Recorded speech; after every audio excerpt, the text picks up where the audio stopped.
If we turn our backs and spit in his face, is God still gonna bless the USA?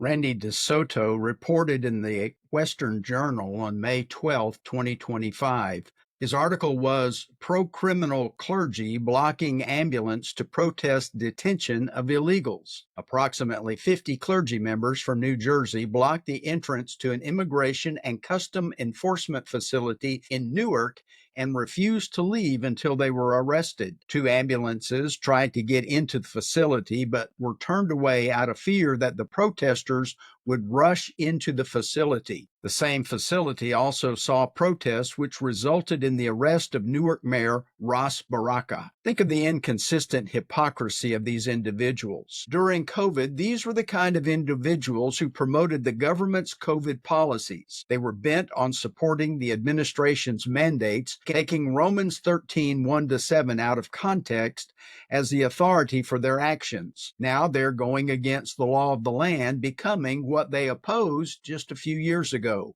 Greetings, Patriots. I'm Perry Green, and this is God in America. One of the most perplexing paradoxes in human behavior is the tendency for people to become what they once opposed. Among the underlying motivations to change into what we are against are groupthink.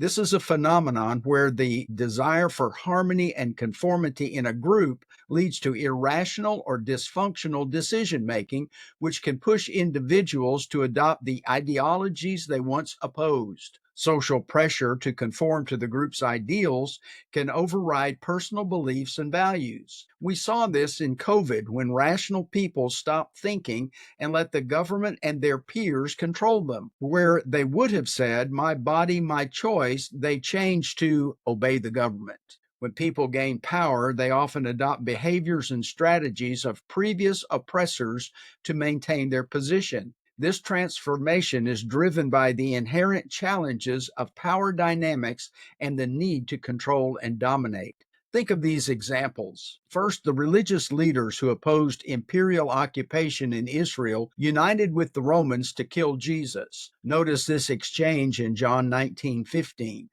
Pilate said to them, "Shall I crucify your king?" The chief priests answered, "We have no king but Caesar." They opposed absolute power when they were controlled by it, but adopted it when they could and manipulated Jesus' death. Then there's John Wesley and his brother Charles, who did not begin the Methodist Church to start a new denomination. They initially worked to enliven the decaying Church of England.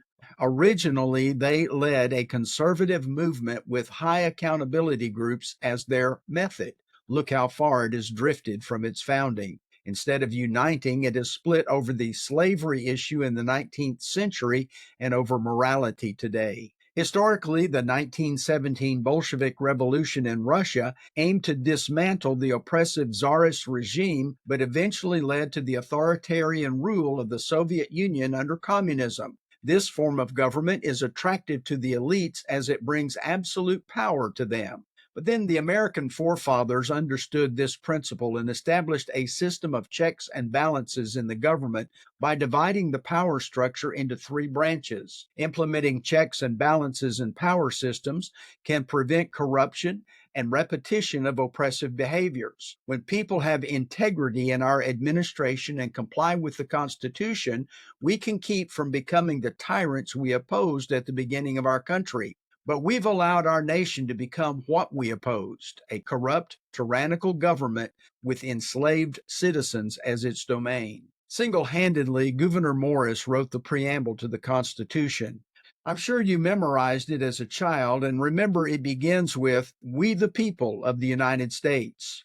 He didn't say, "We the representatives of the United States," or "We the leaders of the United States." The framers intended for the citizens to engage in their civic responsibility of governmental involvement. We are responsible for the actions of our representatives and our nation's affairs. However, Americans have abdicated their role as the government.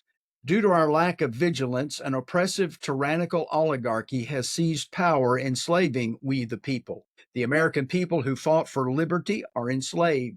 We championed independence and are restrained.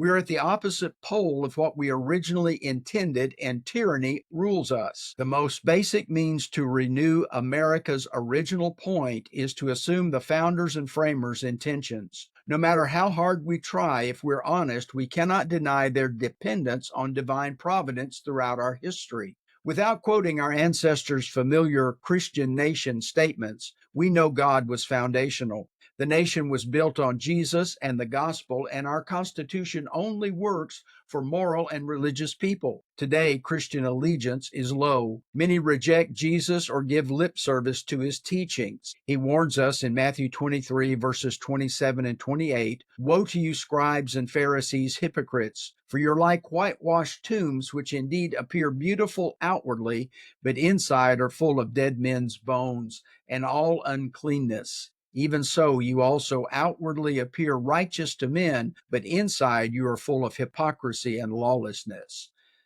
We can get back on course when we know where we've drifted. Thankfully, America's beginning to return to God and get back to our original foundations. From Jamestown to the Pilgrims to the Declaration of Independence and beyond, God was foundational. People came to America to flee tyranny and embrace God-given liberty. We can keep that spirit alive by relying on divine providence as they did.